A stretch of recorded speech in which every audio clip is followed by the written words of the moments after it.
y resplandece, porque ha venido tu luz, y la gloria de Jehová ha nacido sobre ti. Porque he aquí que tinieblas cubrirán la tierra y oscuridad las naciones, mas sobre ti amanecerá Jehová, y sobre ti será vista su gloria. He aquí, el Señor derrama sobre las naciones su espíritu. He aquí, el Señor derrama sobre las naciones su espíritu, su gloria, su gloria. Ministerio El Amanecer de la Esperanza presenta su programa Voz de Restauración con el pastor Juan Radamés Fernández. Escucha atentamente la palabra que proviene del mismo corazón del Padre para consolar tu vida.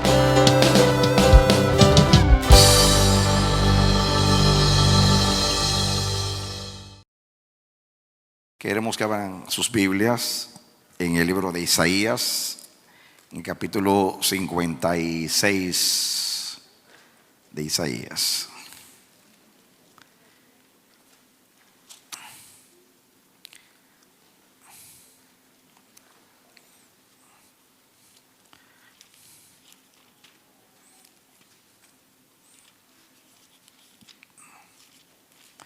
Isaías 56.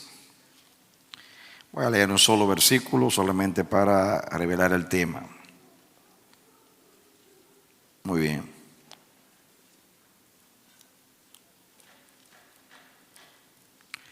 Dice el versículo 8, 56:8 dice: dice Jehová el Señor, el que reúne a los dispersos de Israel, aún juntaré sobre él a sus congregados. Que Dios nos bendiga por la palabra. Vamos a orar, Padre, en el nombre de Jesús. Aunque ya tu siervo oró, yo quiero encomendarme a ti. Quiero que cada palabra de mi boca sea palabra tuya. Este pueblo no vino a escuchar a un hombre, vino a escucharte a ti. Este pueblo te necesita como yo también. Tú eres generoso y bueno y tú nos congregas para edificarnos. Toma tu lugar, toma control. Tú lo llenas todo en el cielo y en la tierra. Nos has llenado a nosotros también en Jesucristo. Sobre todo glorifica tu nombre, levanta el nombre de tu Hijo, toca los corazones. Gracias por estas vidas que se han reconciliado contigo. Sigue sanando, levantando, avivando, fortaleciendo, impartiendo, capacitando, oyendo las oraciones. Manifiéstate, oh Señor, por amor a ti mismo, por amor a Jesús, nuestro Salvador, que está a tu diestra. Cumple tu propósito en nosotros y en las naciones. En ti confiamos. En el nombre de Jesús. Aleluya. Amén y amén. ¿Cuántos creen que Dios es bueno? Amén. Damos gracias a Dios, amados, de poder estar aquí en esta tarde, en este lugar que Dios ha provisto. Como dijo el hermano Marcos, nosotros hemos firmado un contrato para adquirir este lugar, comprarlo. Estamos en el proceso de cierre. Ustedes saben que dura un tiempo, pero creemos que todo se va a realizar, porque Dios nos ha entregado este lugar y en un tiempo donde lo necesitamos. ¿Qué hubiera sido de nosotros si no hubiéramos adquirido este lugar? En el Bronx solamente, como dijo Marcos, con el distanciamiento cabemos unas 130 personas. Hubiéramos tenido que durar como 3 semanas teniendo 3 o 4 servicios por cada semana para poder congregarnos todos allá. Imagínense ustedes, cada 3 semanas, eso dando 3 o 4 cultos por semana. Nosotros con los niños somos como 1,200 o más, y entonces es bien complicado. Pero gloria a Dios que nos da un Rehoboth. No solamente tenemos este lugar, tenemos un gimnasio. Esta mañana hubo personas también que esto se llenó naturalmente con el distanciamiento, y también hubo un grupo de hermanos que se reunió allá. Y hay hermanos que siempre por alguna razón no asisten.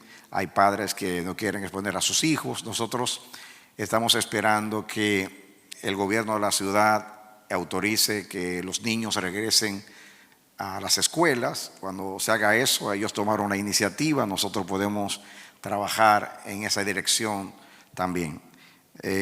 Yo sentí desde que comenzó esta situación de la pandemia que Dios va a usar a las autoridades para decirnos cuándo es el tiempo. Naturalmente, nosotros nos sometemos porque Dios nos manda a someternos a toda autoridad, a acatar lo que ellos decidan, y de esa manera pues Dios también nos dirige a nosotros. Bien, en este versículo, mis amados, dice que Jehová el Señor reúne a los dispersos de Israel, y dice: y aún juntaré sobre él a sus congregados. Esta mañana pues hicimos una introducción, vamos a continuar. El Señor no nos dejó ni siquiera llegar al texto. En la introducción pues comenzó a aplicar y fue un tiempo muy hermoso.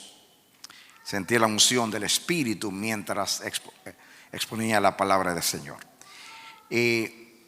Por toda la Biblia podemos ver en la conducta de Dios que Dios usa la dispersión como forma de lograr su propósito con su pueblo y también con las naciones. No todas las dispersiones que el Señor autoriza o permite tienen ni las mismas causas ni las mismas consecuencias. Hay que estudiar cada una. El Señor me ha instruido, me ha guiado a que en un tiempo como este debiéramos de estar inquiriendo, indagando y preguntando al Señor cuál es su propósito. He dicho muchas veces en las ministraciones por medio del internet que vivir una cautividad como esta que estamos viviendo, un confinamiento y no aprender nada, no estoy hablando de lecciones naturales, humanas, que se aprenden en cualquier situación que uno vive, sino en cuanto al propósito, en cuanto a la voluntad soberana del Señor. Es muy fácil para los seres humanos que no creen en Dios, no creen que hay un Dios soberano que dirige el destino de las naciones, atribuir todo lo que sucede a las circunstancias. Si es un fenómeno natural, pues se lo atribuyen a la madre naturaleza, al niño, a la niña, a fenómenos naturales, ignorando o negando que hay un Dios que tiene control sobre la naturaleza y que aunque hay fenómenos que se pueden atribuir simplemente al funcionamiento, se puede decir así, a las leyes naturales, hay fenómenos naturales, pero Dios no deja de estar presente. Por ejemplo, en el mundo, aquí en América, especialmente en el Caribe, esta área del Caribe, están los huracanes. Todos los años hay una temporada de huracanes y pues naturalmente ese fenómeno se repite muchas veces en esos meses. Usted puede decir, bueno, que siempre esto ocurre todos los años, es una situación natural. Y no negamos que hay leyes naturales, pero el Dios del cielo, dice la Biblia que no se mueve, no cae una hoja de un árbol que Él no lo sepa y que Él no lo controle. Él sabe todas las cosas y se vale de las leyes naturales para lograr su propósito, como también Él tiene la autoridad para intervenir y alterar la naturaleza cuando Él quiere hacerlo. Pero sea algo natural o sea algo que venga directamente de la voluntad de Dios, como quiera, es soberanía del Señor. Hay un Dios que reina, diga Jehová reina. Jehová el Señor nuestro Dios reina. Y nosotros no estamos aquí abandonados en este planeta a expensas de la casualidad, de lo fortuito, de lo que ocurra. No, nosotros sabemos que Dios, el Señor, está en el control de todas las cosas. Hay fenómenos circunstancias que son naturales y hay también, pero ya que sean naturales, ya sean intervención del diablo, no estoy hablando de la naturaleza porque el diablo no tiene control sobre la naturaleza, pero de cualquier otra índole de acontecimiento, una guerra, lo que sea, porque el diablo puede incitar a las naciones a la guerra, si Dios se lo permite, ya que sea el diablo, ya que sea obra de los hombres o obra de la naturaleza, como quiera Jehová reina.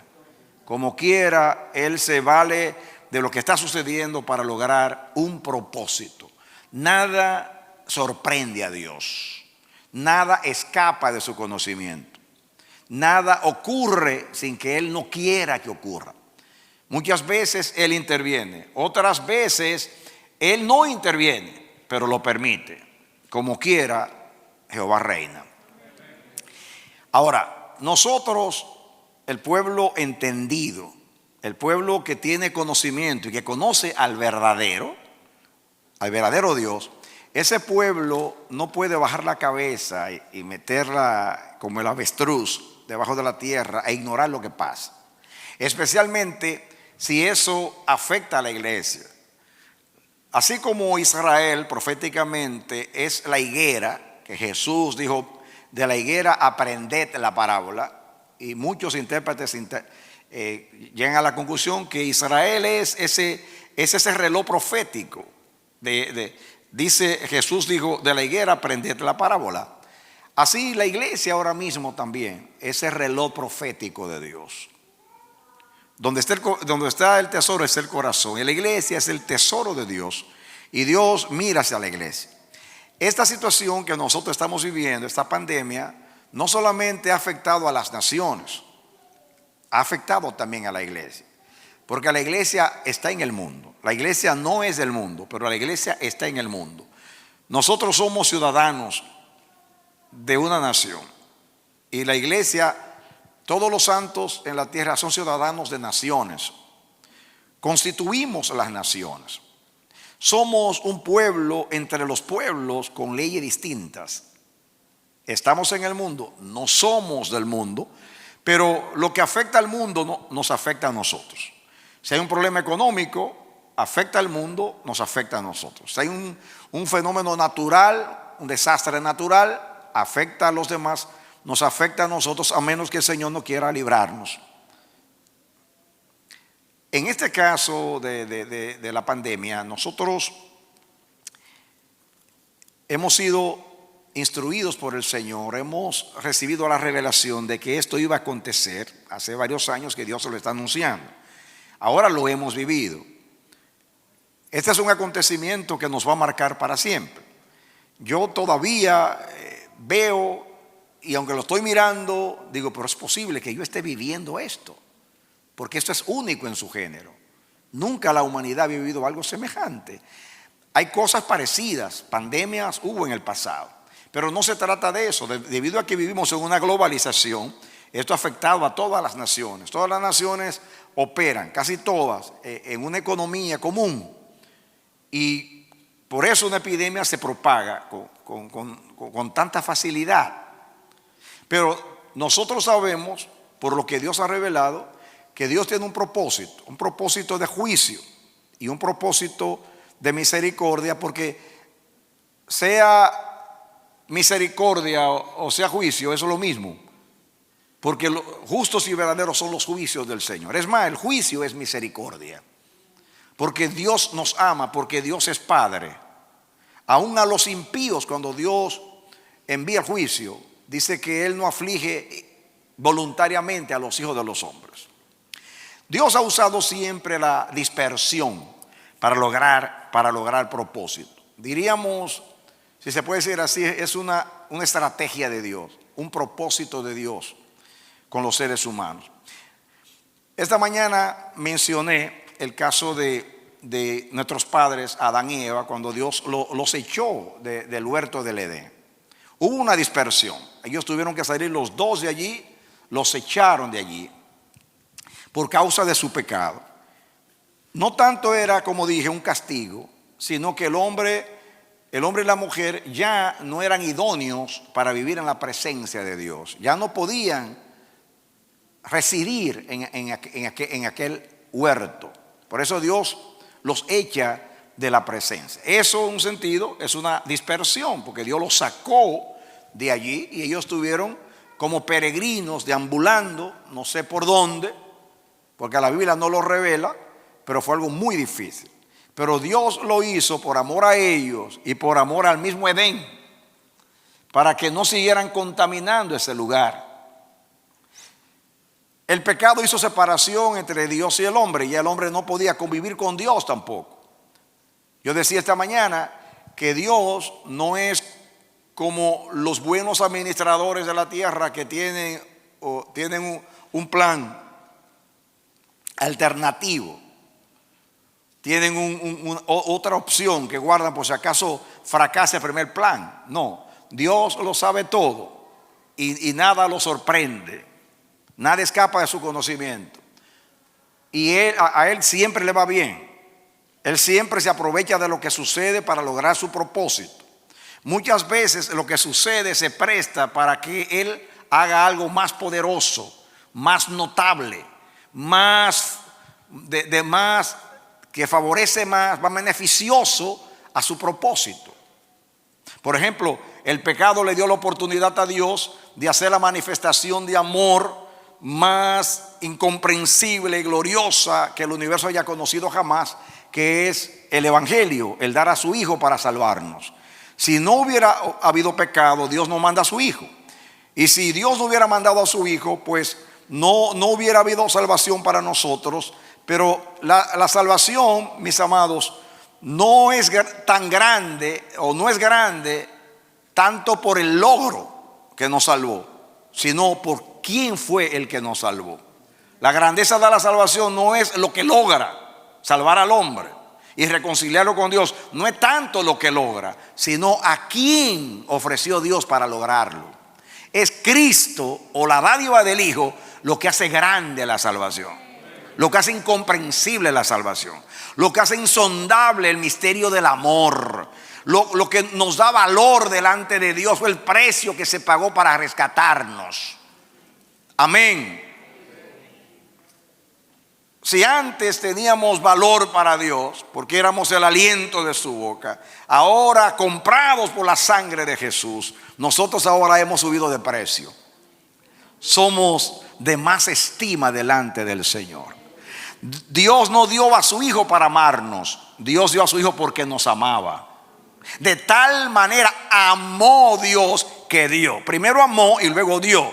No es que dio para luego amar. Él amó, por eso dio. Siempre nos amó, por eso envió a su Hijo. Pero ahora que envió al Hijo, nosotros hemos tomado relevancia. Ahora los ángeles nos ven con deferencia. Pase por aquí, santo fulano, que usted ha sido redimido por la vida de nuestro gran caudillo, el Señor Jesucristo. Pase por aquí. Dale un aplauso al Señor. Amén. Gloria a Dios. Aleluya. Amén. No hay nada como vivir bajo el cuidado de Dios. No hay nada más digno y más seguro que estar bajo la lupa de la mirada de nuestro protector, nuestro Dios. Mis amados, lo que nos da valor es que Dios nos ama. Lo que nos da valor es que Dios nos escogió desde antes de la fundación del mundo. Lo que nos da valor es que si Dios nos amó cuando éramos pecadores, ¿cuánto más ahora nos va a amar? Ahora doblemente nos ama porque nos creó y nos ama porque nos redimió. 2 veces somos ahora hijos de Dios. Amén. Por eso Dios lo que ama lo cuida. Dios lo que ama lo guía. Donde está el tesoro de Dios, ahí está su corazón, está su mirada. Y Dios trata con sus hijos. Y la dispersión es una manera de Dios disciplinarnos. Es una manera de Dios lograr algo. Cuando Dios sacó a nuestros padres del Edén, ya dije, lo que se puede entender, porque hay muchas cosas que solamente se van a saber si Dios quiere revelarlas, pero lo que puedo mirar por la narrativa bíblica es que el hombre, con el pecado de separación, Dios lo saca al hombre, lo destituye de su gloria, lo saca de su presencia, porque ya no podía vivir ahí. No es una arbitrariedad de Dios, no es una venganza de Dios, no es tanto un castigo de Dios, es misericordia dentro del propósito del Señor. Así hace Dios cuando Él permite la dispersión, nos saca del lugar. Usted no puede vivir aquí, sálgase. Amén. Es como aquel que aquí dicen, me dieron de posee. me sacaron del apartamento porque no lo pude pagar. Bueno, no es tanto arbitrariedad del dueño que usted no puede vivir gratis. Es que usted no ha pagado y usted no tiene para pagar. Y por eso lo sacan. Así, cuando Dios saca y dispersa, es porque usted no puede estar ahí. Por alguna razón no conviene que usted permanezca donde usted está. El hombre no podía permanecer en el Edén, por eso Dios lo dispersa. Yo puse el ejemplo de Caín.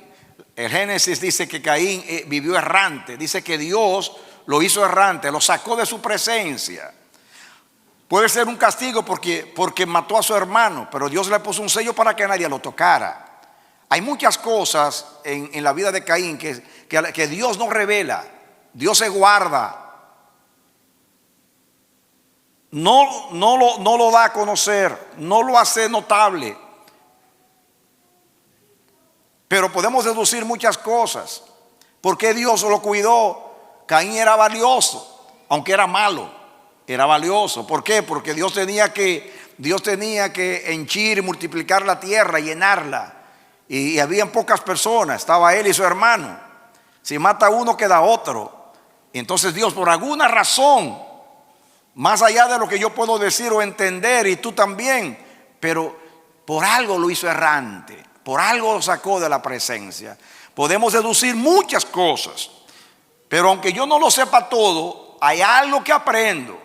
Y es que Dios, cada vez que actúa con justicia, actúa con misericordia y actúa con propósito. Amén. Entonces, siempre que hay una dispersión, hay un propósito de Dios. Y si Dios saca de un lugar, es porque esa persona o esas personas o ese pueblo no es idóneo para vivir en ese lugar. Puede ser un castigo de Dios, pero por algo Dios lo hace. Vamos a ver a medida que vayamos estudiando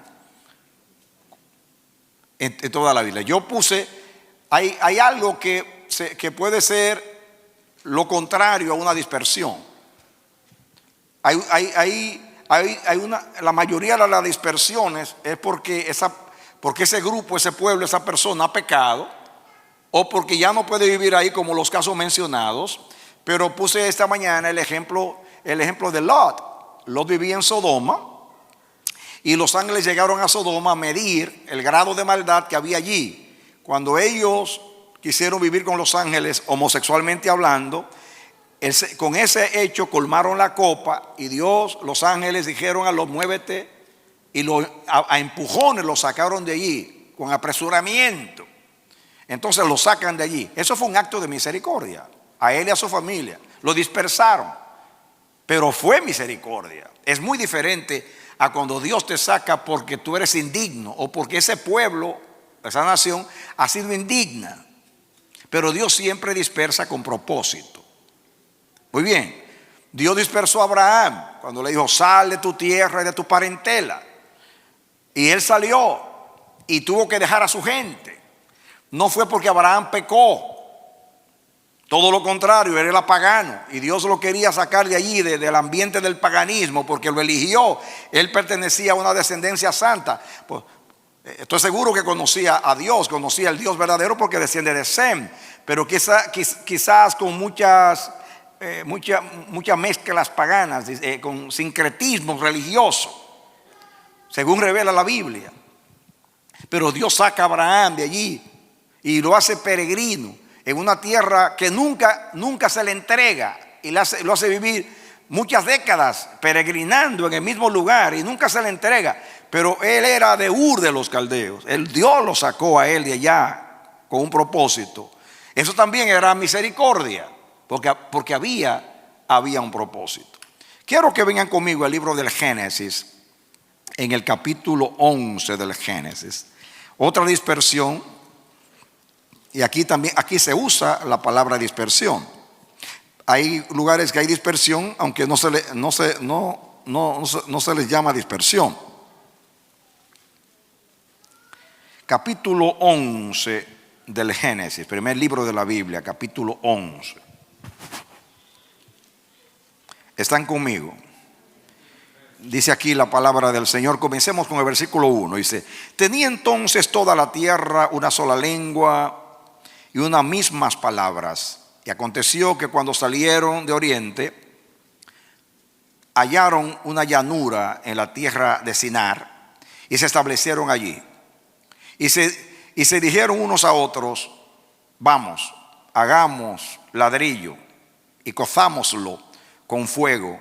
Y les sirvió el ladrillo en lugar de piedra y el asfalto en lugar de mezcla. Y dijeron: vamos y edifiquemos una ciudad y una torre cuya cúspide llegue al cielo. Y hagámonos un nombre, por si fuéramos esparcidos por la faz de toda la tierra. Y descendió Jehová para ver la ciudad y la torre que edificaban los hijos de los hombres. Y dijo Jehová: he aquí, el pueblo es uno, y todos estos tienen un solo lenguaje, y han comenzado la obra, y nada les hará desistir ahora de lo que han pensado hacer. Ahora pues, descendamos, miren en plural, que es la divinidad, descendamos y confundamos allí su lengua, para que ninguno entienda el habla de su compañero. Y dice: así los esparció, diga dispersión. Así lo esparció Jehová desde allí sobre la faz de toda la tierra, y dejaron de edificar la ciudad. Por esto fue llamado el nombre de ella Babel, que tenga confusión, porque allí confundió Jehová el lenguaje de toda la tierra, y desde allí los esparció, otra vez dispersión, por toda la faz de toda la tierra.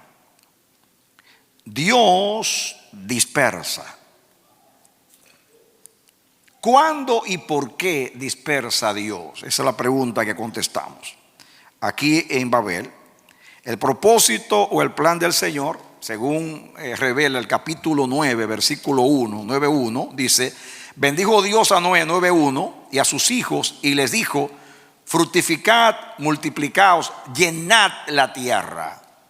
Lo mismo que le dijo a Adán. Así que el plan de Dios era que de allí del oriente se esparcieran por el mundo entero para llenar la tierra de seres humanos.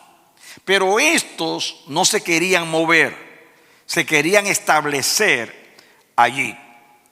Así que los habitantes de Babel intentaron impedir que se cumpliera el propósito del Señor, el cual era la dispersión para cumplir la voluntad de llenar la tierra, según leímos. Su proyecto era un desafío directo y abierto al propósito de Dios. Miren, estaban tan obstinados en su proyecto que el mismo Dios, que podía leer sus corazones, dijo: tenemos que descender porque ellos no van a desistir de lo que están haciendo. Ahí dice el versículo 6, ellos no van a desistir. Tenemos que esparcirlos, dispersarlos, porque ellos están obstinadamente convencidos.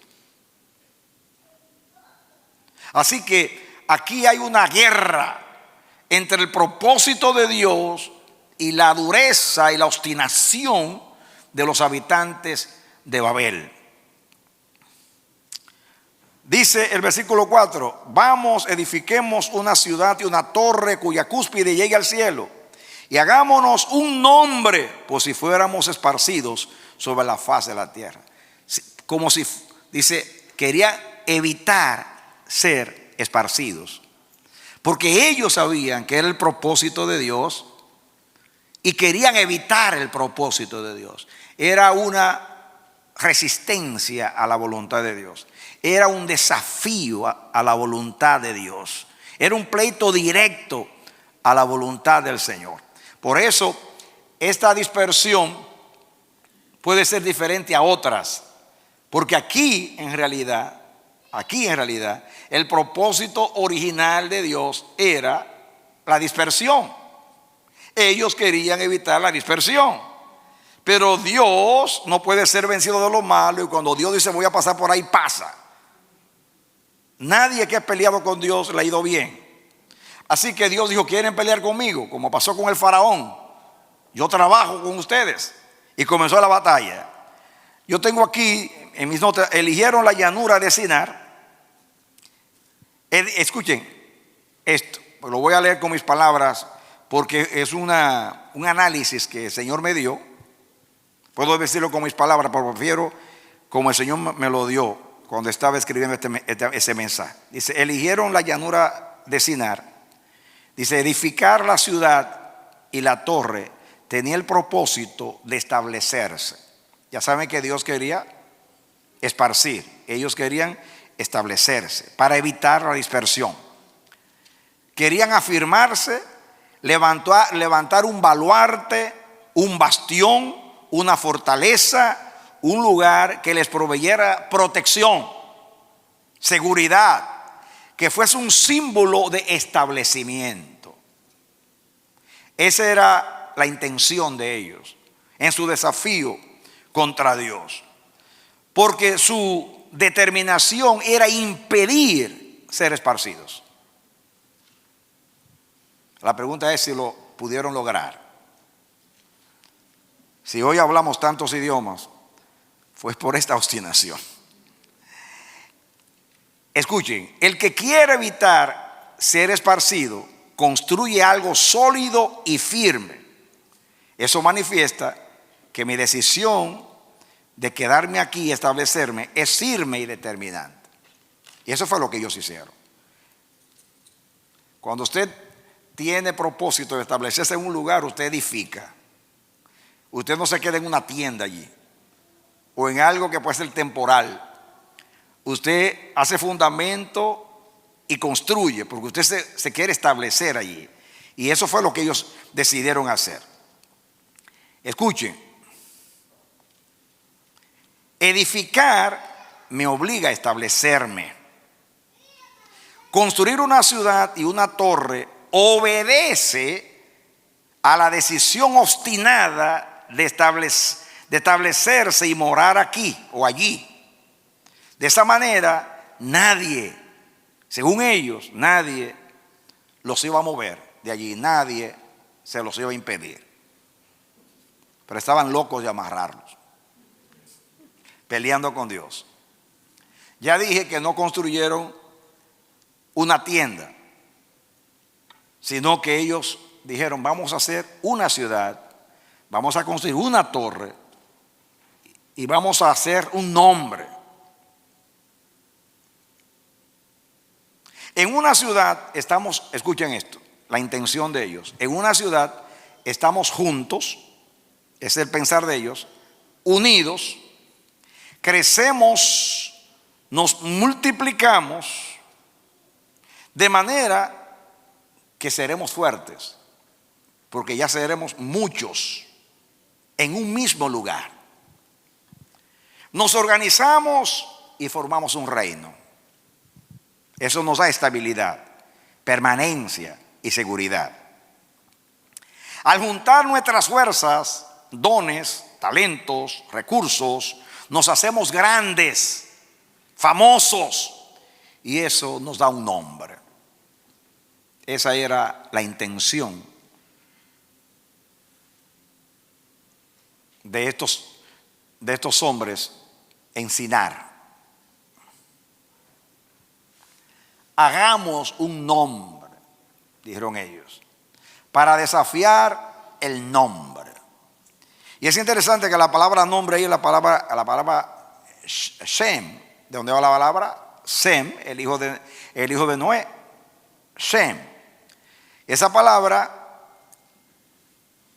significa, mis amados, poner una marca o memorial, como marcar para tener un memorial, o sea, un distintivo. Sería marca o memorial que nos da individualidad, como nos da identidad, porque eso es lo que hace un nombre. Cuando usted le pone un nombre a un hijo, usted le está creando una identidad. El nombre nos da identidad, nos distingue de los demás. Y eso es lo que significa en hebreo Shem, nombre. Por eso se puede traducir, esa palabra tiene otra connotación, significa honor, autoridad, carácter, ser célebre, ser conocido, tener fama, ser famoso, ilustre. Y por eso se traduce nombre y renombre. En otras palabras, se puede traducir ahí: hagamos una ciudad, hagamos una torre para nosotros tener renombre. Por eso quisieron hacer la torre tan alta que llegue al cielo. No vayan ustedes aquí a pensar que va a llegar a las estrellas. Esa no es la connotación, porque ellos sabían que no iban a llegar ni siquiera una torre a la nube o a las nubes. La idea es que la torre, si es muy alta, es como los edificios de Nueva York, se ven de lejos. En otras palabras, no vamos a pasar desapercibidos. Vamos a tener una fortaleza aquí, un bastión, un lugar grande. Vamos a estar todos juntos. En la unidad está la fuerza. Vamos a reunir todos los recursos y todos los medios y todos los talentos y todo lo que tenemos aquí. Y vamos a hacer algo grande aquí y algo bien establecido, que nadie nos va a poder borrar de aquí, ni quitar de aquí, ni esparcir de aquí. Esa es la idea. Hacer un nombre es hacer estoy hablando en el lenguaje de hoy, es hacer una institución, una franquicia, darle carácter y seriedad a un proyecto. Cuando usted quiere hacer una empresa, usted le pone un nombre, porque usted quiere que se distinga, usted quiere tener el derecho de propiedad. Por eso, esa era la intención. El nombre distingue y por consiguiente se convierte en identidad. Lo primero que usted hace cuando va a usted a hacer una corporación es ponerle un nombre. El nombre va acompañado de emblemas o símbolos que lo representan. Por ejemplo, un logotipo, un sello o marca. Ustedes han visto nuestro logotipo del Amanecer de la Esperanza.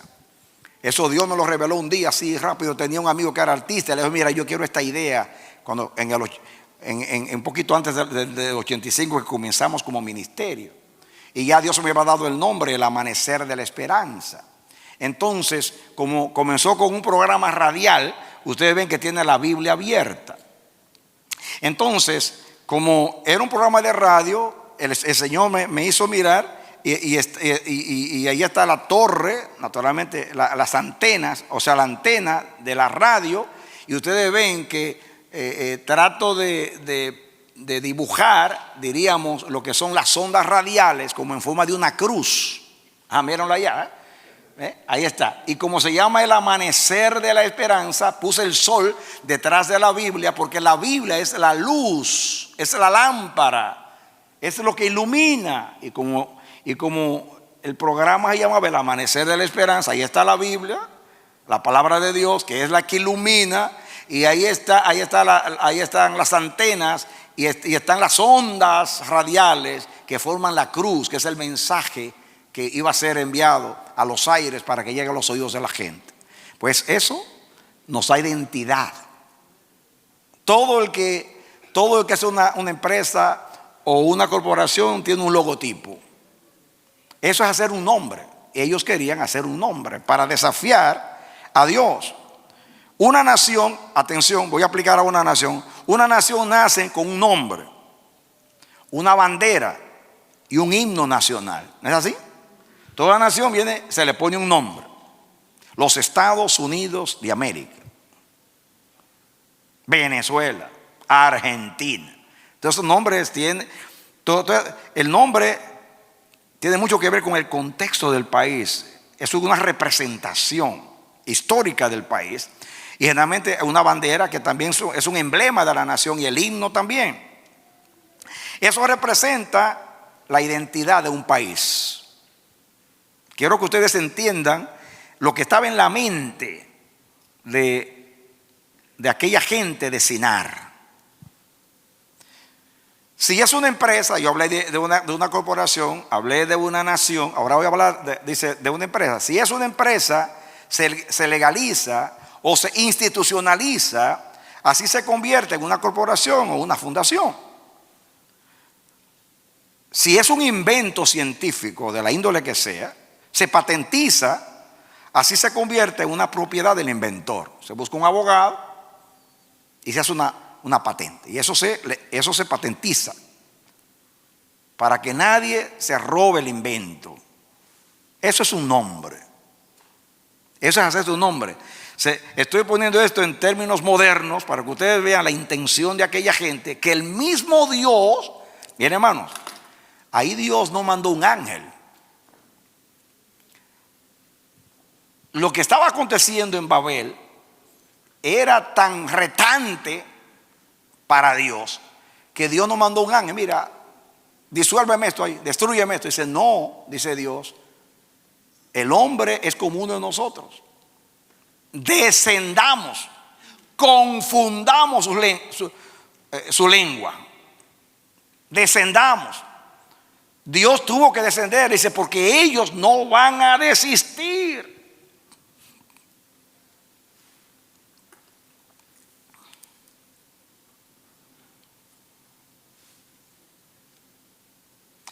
Las armas, los instrumentos de guerra de estos rebeldes contra Dios fueron tres. Una ciudad, diga conmigo, una ciudad, una torre y un nombre. Otra vez, una ciudad, una torre y un nombre. Yo deduzco, y lo tengo aquí en mis notas, por esto estoy leyendo porque así ahorro tiempo y comunico directamente lo que Dios me dio mientras meditaba en este texto. Las tres cosas son emblemas de poder, de fuerza, de fortaleza, de estabilidad y de distinción. Las tres cosas: ciudad, torre y nombre. Son emblemas de poder, de fuerza, de fortaleza, de seguridad, de estabilidad y de distinción. ¿Qué es una ciudad? Es un conjunto de casas, hablando de una ciudad de la antigüedad, un conjunto de casas rodeado por una muralla que se diferenciaba notoriamente de una aldea. De hecho, los aldeanos se metían en la ciudad cuando había peligro para protegerse, y hasta pagaban por buscar refugio en las ciudades. Las ciudades son emblemas, ya lo dije, de poder, fortaleza y seguridad, también de amparo y protección. La gente se refugiaba en las ciudades, y detrás de los muros, cuando habían invasores o habían problemas o amenazas externas. Para que ustedes tengan un poquito, la Biblia usa mucho, por ejemplo, habla mucho de las ciudades fortificadas. Voy a leer algunos textos. Por ejemplo, no sé si están proyectando los textos ahí, en Proverbios 10:15. Proverbios 10:15, si no lo tienen yo lo busco aquí, pero si lo tenemos lo leemos rápido. Miren aquí lo que dice Proverbios, que yo dije. Ahí está. Miren, muy bien que así ahorramos tiempo. Dice aquí: las riquezas de rico son su ciudad fortificada, y el desmayo de los pobres su pobreza. ¿Cuántos pobres se desmayan? Su pobreza es su desmayo. Pero las riquezas de rico son su ciudad fortificada. Ahí está hablando, mis amados, en un lenguaje figurado, y está diciendo que lo que protege a un rico, su muralla de protección, las riquezas llegan a ser para un rico como su protección, como el muro. Ahora mismo en esta pandemia que hay 30 millones de americanos sin trabajo, aquellas personas que tienen dinero, aunque están perdiendo naturalmente, porque hay una crisis económica, pero dicen como es rico, alma mía, huélgate, descansa, porque muchos bienes tienes almacenados. A los ricos no lo están botando de sus apartamentos por causa de dinero. Ellos tienen. Y todo el que fue sabio en esta pandemia y ahorró, aquellos que no tienen el dominio propio y que siempre dependen de Santa Visa y que están endeudados y que sus ahorros los gastaron en cosas que no necesitaban, entonces ahora están en aprietos, ¿no? El rico se protege. Fíjense, mis hermanos, la metáfora. ¿Por qué me quitaron el texto? Las riquezas de ricos son su ciudad fortificada. Una ciudad es un emblema de protección y de fortaleza. Hagámonos una ciudad.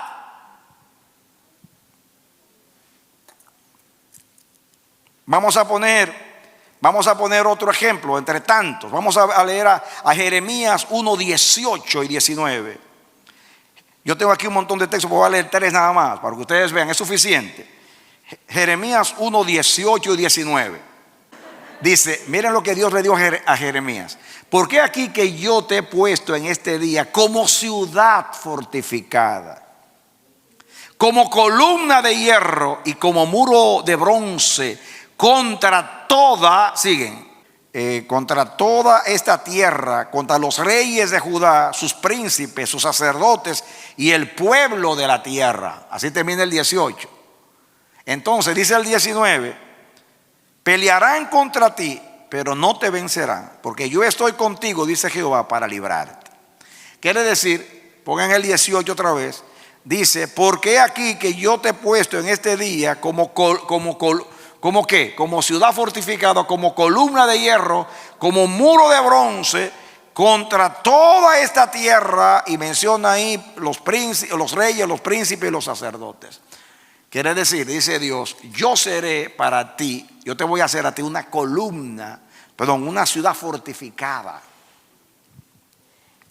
Reyes, profetas, reyes, sacerdotes, príncipes, todos irán y arremeterán contra ti, pero no podrán hacerte daño, porque tú eres un muro. Yo estaré contigo para hacerte una ciudad fortificada. ¿Están entendiendo el concepto de lo que querían en Babel? Hacer una ciudad fortificada para tener seguridad, para hacer un baluarte, un bastión, porque la ciudad es un emblema, un símbolo de poder, de fortaleza, de seguridad, de amparo y de protección.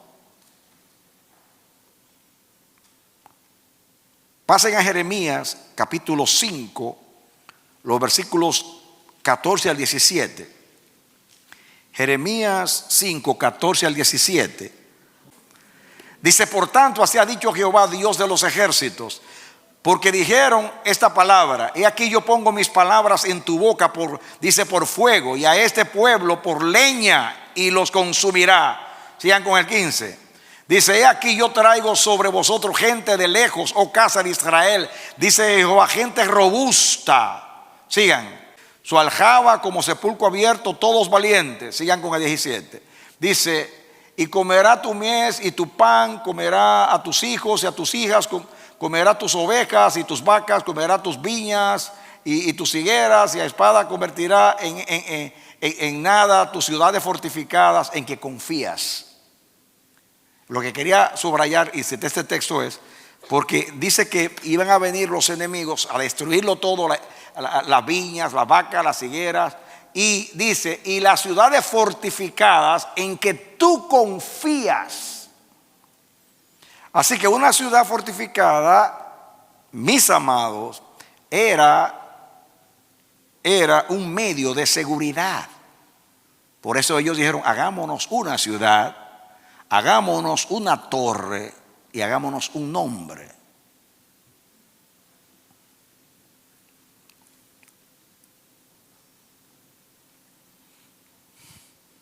Parece que Dios, Jeremías estaba pensando, mis amados, estaba pensando una respuesta de Dios siglos después a los habitantes de Babel. Se encuentra en Jeremías 51.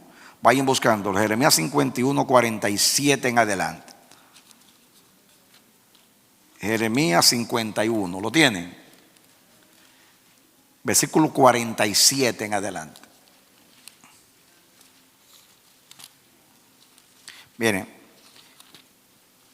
la respuesta de Dios. Yo creo que el profeta estaba pensando en los habitantes de Babel y le está hablando a Babilonia. Dice, por tanto, he aquí vienen días en que yo destruiré los ídolos de Babilonia. Acuérdense que está hablando de Babel.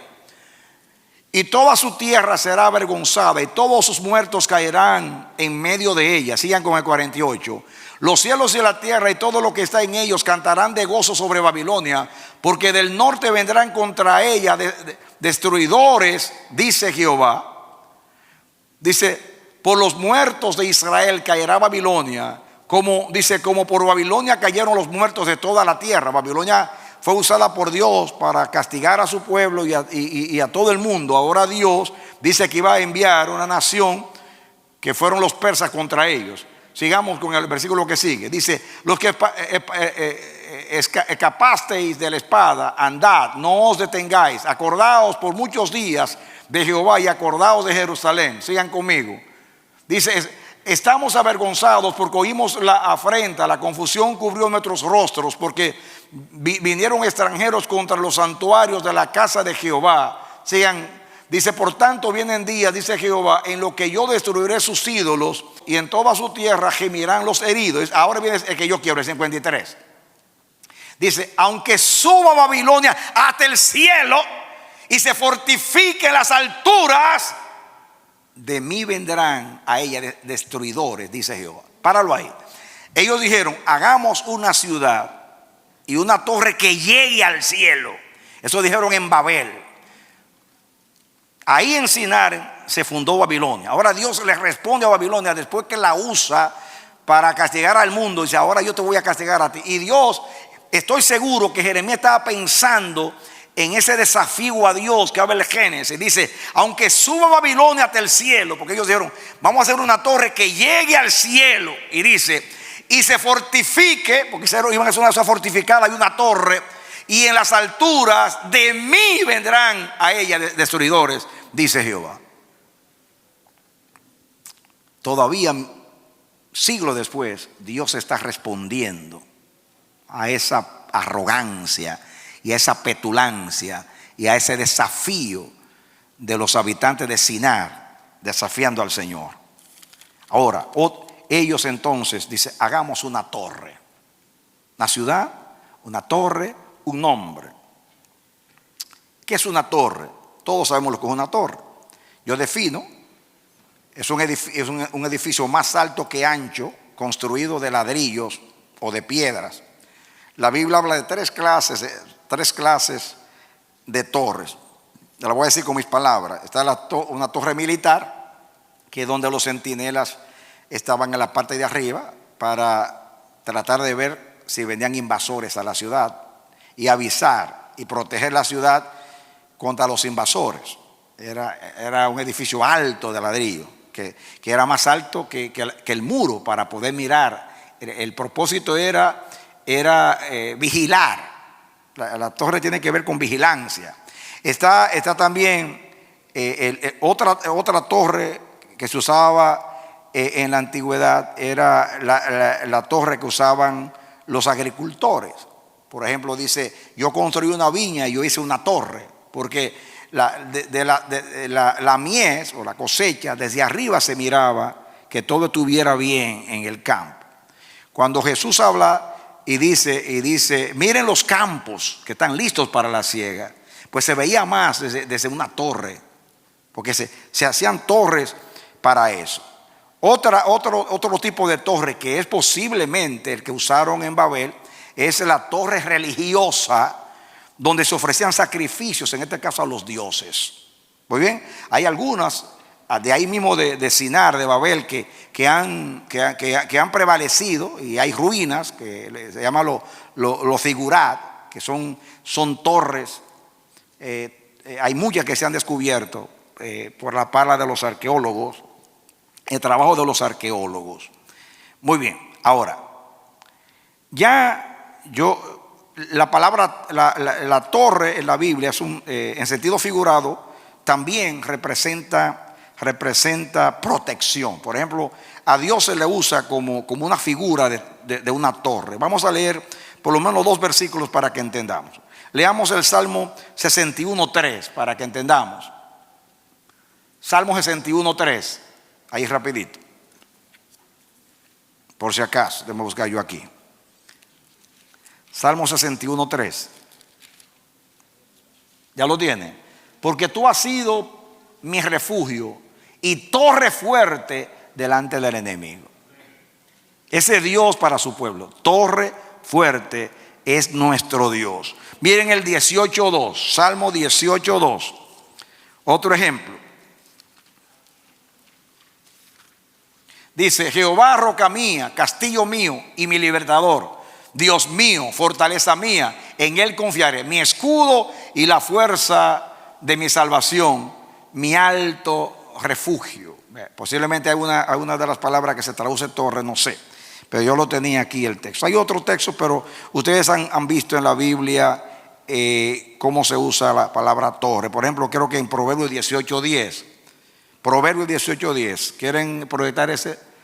El último ya, porque tengo varios aquí, pero no es necesario. Ya ustedes vieron uno y con uno basta para decir. Dice: torre fuerte es el nombre de Jehová, a él correrá el justo y será levantado. Aún una canción tenemos acá, ¿no? Torre fuerte es el nombre de Jehová. Ahora, ¿por qué quise estudiar eso con ustedes? Para que ustedes entiendan que las 3 cosas, las 3 armas, los 3 instrumentos para desafiar el propósito de Dios obstinadamente, era una ciudad, una torre y un hombre. Las 3 cosas, como dije, son emblemas de poder, de fortaleza, de protección, de fama, de renombre. Y más como ellos la quisieron hacer, la torre iba a ser bien alta para que de lejos se pudiera ver la torre y la edificación. Y además establecerse allí para que el Señor no los pueda mover de allí. Ahora, mis amados, ¿por qué estamos estudiando el propósito de Dios cuando dispersa? Yo creo que el mensaje está tácito, sobreentendido. Lo mismo que Dios hizo en Babel, es lo que hace hoy.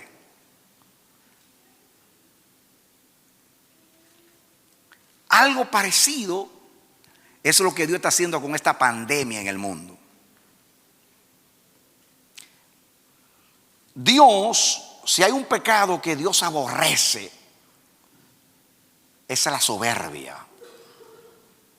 Dios a los soberbios, los altivos, los mira de lejos y da gracia a los humildes. En Israel, Dios reveló cómo aborrece el orgullo.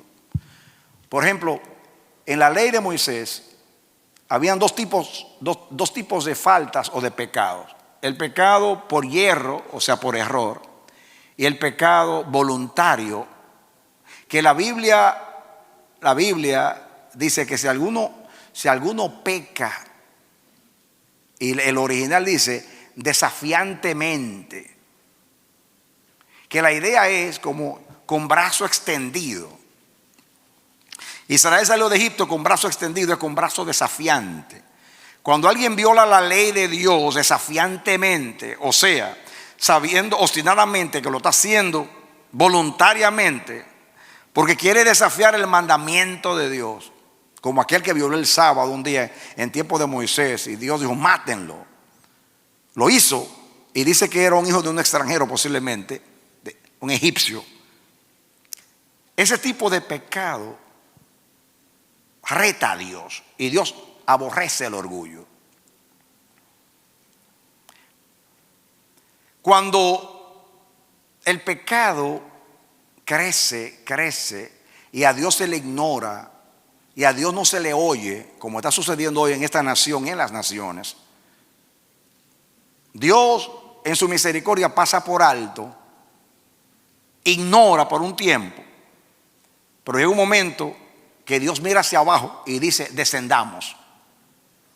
Y Dios dijo este año: descendamos a Estados Unidos, descendamos a China, descendamos a Japón, descendamos a Corea, descendamos a Italia, a España, descendamos a Europa, descendamos a América. Y desciende Dios, porque, mis amados, hay muchas ciudades fortificadas que se han levantado contra Dios en este mundo.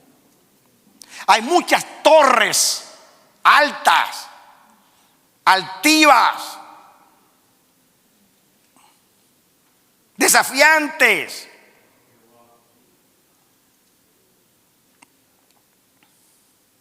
Para los hombres son cosas normales. Ellos les llaman progresismo. Así le llaman, ideas progresistas. Llaman progreso a matar los niños antes de nacer. Eso le llaman pensamiento progresista. Destruir el hogar, imponiendo una opción sexual que está en contra de la naturaleza, por no dar detalles. Casando a los hombres del mismo sexo, atentando contra el matrimonio, institución divina de Dios que ha guardado a la humanidad por milenios. Usted lo puede decir hoy, pues está tan normal que aún los cristianos ya se han adaptado a eso. Se divorcian, hacen y deshacen, y a nuestros niños les enseñan en la escuela que esas relaciones son normales, y el que piensa diferente es un atrasado, un reaccionario, un anticuado.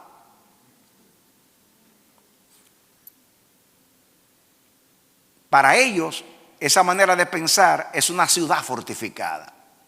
El pensamiento de hoy que se vende en los medios, en el internet, en la prensa, en los periódicos, en todos los medios de comunicación, porque ellos son los que propagan la forma de pensar de esta generación. Porque andan buscando la libertad, el divorcio porque es fácil. No quiero sentirme aprisionado en una relación, pero abandono a mis hijos y me voy con otro o con otra. No es nada, es parte de la cultura. Tengo una relación ilícita y salgo embarazada, mato al niño porque de esa manera yo resuelvo el problema. No tengo que dejar de trabajar, no tengo que dejar de estudiar, no tengo que ocuparme un asunto que me va a privar de lograr mis metas. Los psiquiatras lo aplauden, lo ven todo muy bien.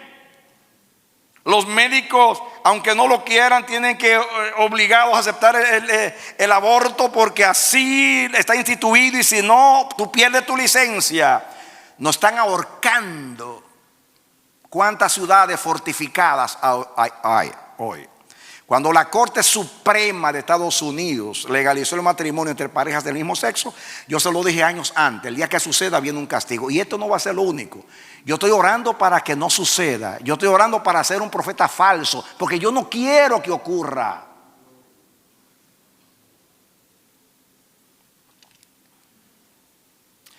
Pero anuncié 9:11 y ocurrió, y van a ocurrir otras cosas iguales o peores que estas, porque hay un desafío, Y Dios ha dicho, descendamos. Y Dios ha descendido a poner el orden en este desorden.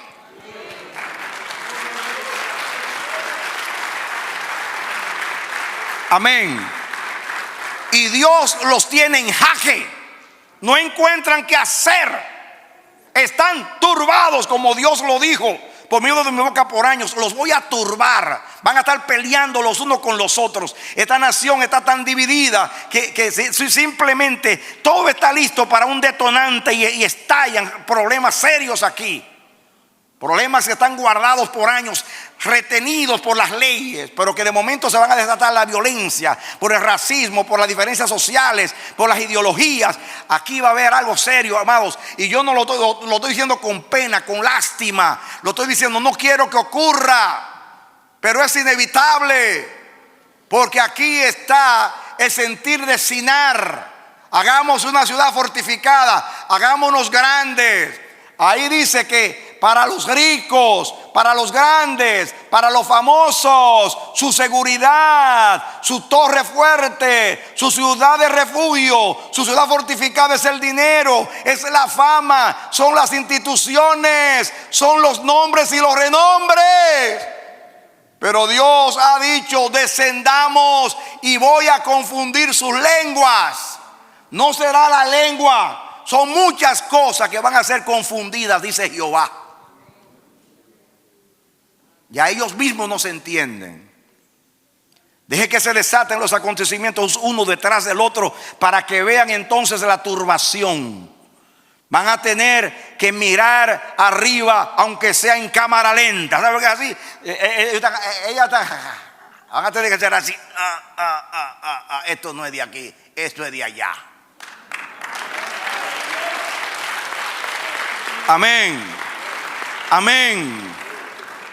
Dios les va a dar martillazos en las rodillas hasta que se dobleguen en la presencia de Dios.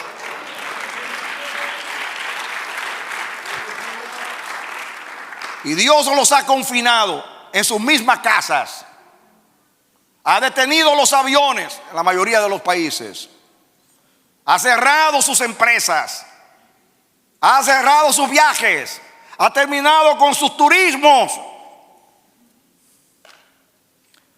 Paralizó los cruceros, las diversiones, la economía, los dioses de este siglo. Muy pronto Jehová le va a hacer así. Los va a hollar como el lodo de la calle y van a saber que hay un Dios en el cielo.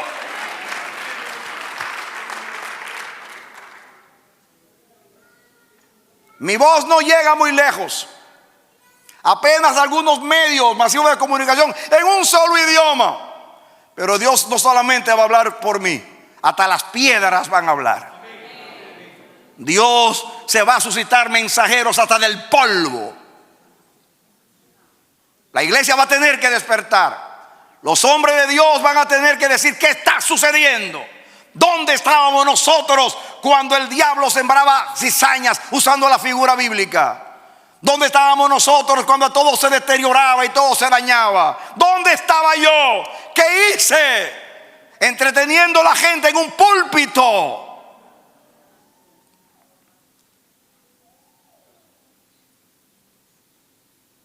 Que Dios dispersa a las naciones, yo lo entiendo. Pero que la iglesia sea dispersa, eso me tiene intrigado. Que Dios haya vaciado los edificios donde se adora para mandarnos a nuestras casas.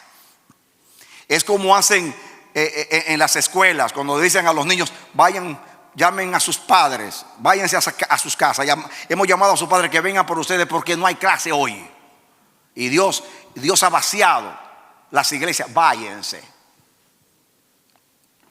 No hizo Dios eso, lo vamos a estudiar más adelante, con el templo que estaban decían que Dios no se va de aquí porque es el gran templo de Salomón. Y Dios se lo volvió ruina y los mandó a Babilonia. Mis amados, Dios oye hasta sus propios santuarios. Cuando el hombre piensa que va a ganar el corazón de Dios con ritos religiosos y falsa adoración. A Dios solamente lo mueve una cosa: un corazón contrito y humillado, que le ama, que le respeta y que le quiere agradar. Por la misericordia de Jesucristo, que está intercediendo por nosotros, presentando su muerte vicaria a la diestra del Padre. Pero ya vieron acá el espíritu de Babel, el espíritu desafiante. El espíritu desafiante.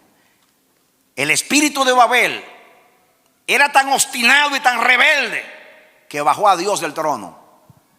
Y Dios le dijo a la divinidad, porque no fue a los ángeles solamente.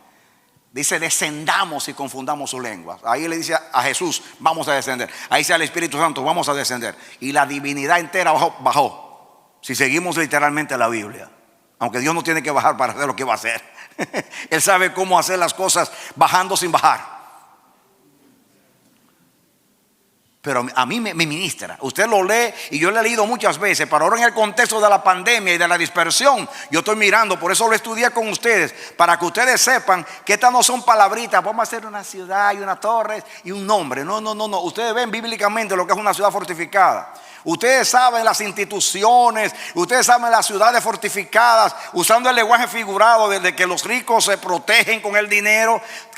No solamente las riquezas, la ciencia, tantas instituciones, tantos medios que tienen los hombres para donde buscan la seguridad. Muy pronto, mire, hermanos, como un castillo se lo va a destruir, como un castillo de arena. Todo viene para abajo, mis amados. Créeme que ya Dios comenzó a descender. Dios comenzó a descender. Pero todavía sigo intrigado. ¿Por qué la iglesia fue enviada a su casa? ¿Por qué Dios vació los lugares de adoración? ¿Por qué no dispersó? Dispersó a los judíos varias veces y los mandó por el mundo entero. Pero a la iglesia la mandó ir por todo el mundo, pero a predicar el evangelio. No para que no me adoren aquí. Váyanse. Oren a Dios que los revele, porque aquí se esconde un misterio de la voluntad soberana de Dios. Yo no me voy a conformar hasta que Dios nos lo revele, porque yo no veo que ha pasado, que esto no es algo casual. Esto no es, mis amados, algo circunstancial. Aquí se esconde un cumplimiento profético determinante, que puede ser un detonante para muchas cosas que van a acontecer muy pronto en la tierra. Como piloto profético, te digo: amárrate los cinturones, porque viene turbulencia. Pero en el tiempo de angustia, Dios siempre salva a su pueblo. Porque el texto dice, el texto que leímos, y lo voy a leer para terminar. Miren, termino con el texto que comencé. Isaías 56, 8 dice: dice Jehová el Señor, el que reúne a los dispersos de Israel. Dios ya nos reunió aquí. Aún juntaré sobre él a sus congregados. Pero yo quiero terminar, mis amados, con Isaías 11:12. Y Isaías 11:12, si me buscan por favor, dice: y levantará pendón a las naciones, y juntará a los desterrados de Israel, y reunirá a los esparcidos de Judá de los cuatro confines de la tierra. Dice ahí que Dios juntará a los desterrados y reunirá a los esparcidos. Eso hará con su pueblo. Dios esparce, pero él mismo vuelve y reúne. El pueblo de Dios no es esparcido para siempre. Siempre hay un regreso. Oremos a Dios que ya que nos regresó, nos mantenga aquí, porque eso tiene un significado muy, pero muy importante. Que Dios tenga misericordia de nosotros, que Dios nos revele, mis hermanos, lo que está sucediendo. Miren, perdonen, yo quiero que terminemos cantando esta canción, porque es un texto de la Biblia. Ojalá que se me fue el versículo. Jehová edifica a Jerusalén, dice, y dice, Jehová edifica a Jerusalén, a los desterrados de Israel recogerá. Y Salmo 47, 2. Jehová edifica a Jerusalén y a los desterrados traerá. Seguiremos estudiando la dispersión y que Dios nos siga revelando para aplicarlo a este tiempo donde hay una dispersión de la iglesia. Creo que algo así no había acontecido. A la iglesia tuvo que salir de algunos lugares corriendo por las persecuciones, en algunos lugares. Pero esto es masivo. Las iglesias quedan vacías porque Dios dice: salgan de aquí. Esto me dice mucho, y no solamente en el contexto del amanecer de la esperanza. Ojalá que no sea un desagrado porque no se le estaba adorando en espíritu. Ojalá que no sea eso. Ojalá que no sea un desagrado de Dios por otra razón. Que Dios tenga misericordia. Voy a orar. Padre, en el nombre de Jesús, gracias por tu palabra que nos ilumina, Padre. Ten misericordia de nosotros, Señor. Hablo en este tono aún en contra de mi voluntad, y tú lo sabes. Porque yo no quiero hablar así. Porque yo no quiero que nada de esto se cumpla. Tú sabes que no quiero que se cumpla. Yo estoy deseoso de que se termine esto ya para que lleguemos a la normalidad, como se llama. Pero, Señor, el Espíritu me dice que no va a ser así. Que sí, tú tendrás misericordia. Y yo sé que tú vas a asistir a tu pueblo y tú vas a ayudar y tú tendrás misericordia a las naciones. Pero, Dios mío, ya tú comenzaste a descender para lograr tener la atención del hombre y que los hombres entiendan que tú eres Dios. Despiértanos, Dios, porque yo estoy hablando aquí y yo no sé en realidad si me estoy comunicando. Yo no sé si estamos entendiendo lo que tú quieres decir y el nivel, el grado de entendimiento que debiéramos tener en un tiempo como este. Comienza conmigo, por favor, yo te lo ruego. Yo quiero entender y yo quiero ser consecuente y yo quiero marchar en tu ritmo. Yo quiero, Dios mío, vivir de acuerdo a lo que tú has revelado. No, como dice el apóstol Pablo, no sea que yo, siendo heraldo, venga a ser descalificado. Por favor, ten misericordia. Gracias por traernos después de una dispersión de más de 4 meses. Ayúdanos, Señor, a obrar como es digno de ti, en obediencia y agrado a tu nombre, para que tú no nos vuelvas otra vez a la cautividad. Ten misericordia del resto de tu cuerpo en el mundo, de tu pueblo Israel y aún de las naciones. Gracias por oírnos. En el nombre de Jesús. Aleluya. Amén. Denle un aplauso al Señor.